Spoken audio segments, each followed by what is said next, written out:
We are going to do a red lip. So to do a good red lip, the proper red lip, you need a good red lipstick. You need a good red lip liner. And you need a good red eyeshadow. We're going to start with a lip liner, sharpening it so get a good edge.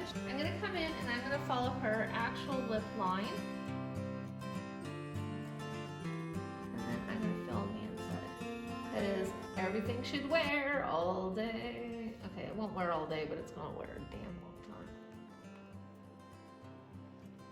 Once you line and fill it in, you're going to see if you need to make any adjustments to the shape.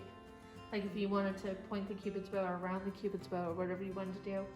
She actually has extremely nice balanced lips, so we don't really need to do anything.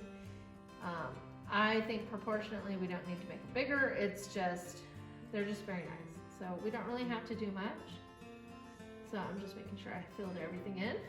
I'm going to take the lipstick. I'm going to take off the product I need. I know it's really painful to do that to the very first time. The lipstick. I'm going to take my lip brush.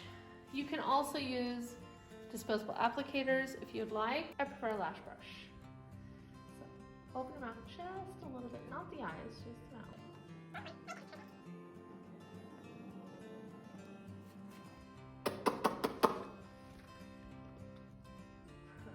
All right, so now they look lovely. However, we want them to stay, and red has a tendency to bleed up throughout. You can use a translucent setting powder. However, this can lighten your lipstick all over and make it too matte. I prefer to use a matching red eyeshadow to do my setting, so you have a nice clean line and no bleed through.